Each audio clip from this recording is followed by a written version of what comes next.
خلصت امتحاناتك واستنيت النتيجة بفارغ الصبر، وأخيرا جت النتيجة وشغلنا وحياة قلبي وأفراحه. بس للأسف ما حالفكش الحظ في تنسيق المرحلة الأولى، وأنا عارف إن زمانك بتفكر إيه الجامعات والكليات اللي لسه متاحة ليك. هل المرحلة التانية من التنسيق هتكون فرصتك تحقق حلمك؟ هل في فرصة أصلا؟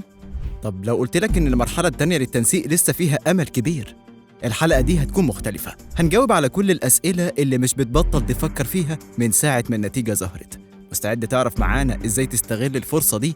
يمكن تكون طوق النجاة ليك. أنا عن نفسي مستعد، وعشان تعرف كل التفاصيل وتستفيد من كل المعلومات في الحلقة دي، ما تنساش تشترك في القناة وتفعل الجرس علشان يوصلك كل الحلقات الجديدة أول بأول. الوزير الدكتور أيمن عاشور وزير التعليم العالي والبحث العلمي أعلن إن تنسيق المرحلة الثانية للثانوية العامة هتبدأ يوم الثلاث 20 أغسطس وتنتهي السبت 24 أغسطس. بس يا ترى إيه الحكاية بالظبط؟ نبدأ بالشعبة العلمية. الحد الأدنى للمرحلة الثانية هو 265 درجة، يعني بنسبة 64.63%. والشعبة الأدبية الحد الأدنى ليها 230 درجة بنسبة 56.9%. وده معناه إن في حوالي 286,088 طالب لشعبة علم علوم ورياضة، والشعبة الأدبية 66,969 طالب وطالبة، بإجمالي 353,057 طالب وطالبة لسه قدامهم فرصة ذهبية في المرحلة دي. ومش معنى انك مرحلة تانية يبقى انت كده مش شاطر، لا بالعكس. خليني اقول لك مثال صغير. فاكر لما كنت بتنزل تلعب ماتش كورة مهم وكنت مستني الشوط التاني عشان تعدل النتيجة؟ اهي نفس الفكرة هنا. الشوط التاني ممكن يكون فرصتك انك تسجل الهدف التاني اللي كان ناقصك. ده النادي الاهلي 90% من اهدافه بيسجلها في الشوط التاني. ويمكن المرحلة التانية فيها كليات لسه متاحة، وممكن تكون هي بالظبط اللي كنت بتدور عليها. طيب ايه هي الكليات اللي نزلت مرحلة تانية؟ تعال وانا اقول لك.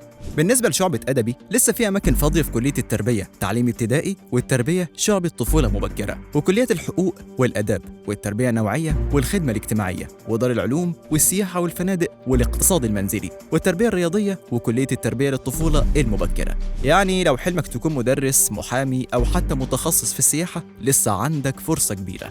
وصدقني، مش الشاطر اللي يدخل كلية عالية، الشاطر اللي يعرف إمكانياته ويدخل كلية مناسبة ليها ويستغل شطارته في إنه يبقى أحسن واحد في مجاله. أما بالنسبة لشعبة علم علوم، فالخبر الحلو إن لسه في أماكن فاضية في كليات طب بيطري والتمريض والعلوم والزراعة والحاسبات والمعلومات والذكاء الاصطناعي. تخيل معايا إنك ممكن تكون دكتور بيطري أو متخصص في الذكاء الاصطناعي اللي بقى مجال مطلوب جدا دلوقتي. ده حتى الرئيس بنفسه قال لنا اتعلموا برمجة، يعني يا بختك يا عم لو كانت من نصيبك. طيب بالنسبة لنتيجة المرحلة الأولى، خلاص النتيجة بقت متاحة على موقع التنسيق الإلكتروني بعد ما الوزير أعلن عنها في المؤتمر الصحفي اللي انعقد في مقر الوزارة بالعاصمة الإدارية الجديدة. يعني أي طالب يقدر يدخل على الموقع برقم الجلوس والرقم السري ويشوف نتيجته. المرحلة الأولى من التنسيق كانت قوية جدا، وبدأت يوم الاثنين 12 أغسطس واستمرت لحد مساء يوم الجمعة 16 أغسطس، وكانت بحد أدنى 371 درجة لشعبة علم علوم، يعني بنسبة 90.48% و357 درجة للشعبة الهندسية بنسبة 87.7%، و280 درجة للشعبة الأدبية بنسبة 68.29%. لكن خلينا بقى نتكلم بجد شوية. انت كطالب دلوقتي في موقف صعب، محتاج تختار بسرعة قبل ما الوقت يخلص، ومحتاج توازن بين حلمك وبين الواقع. طيب لو عايز نصيحتي، لازم تعرف حاجة مهمة.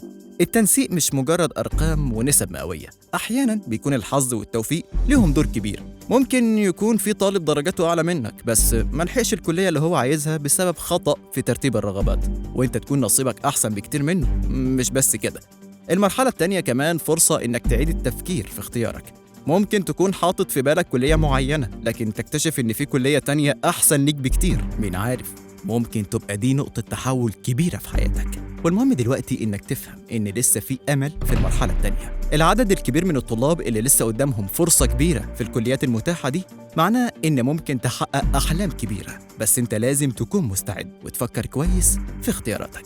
دلوقتي بعد ما عرفت كل التفاصيل دي، السؤال اللي بيطرح نفسه هو إيه خطتك للمرحلة التانية؟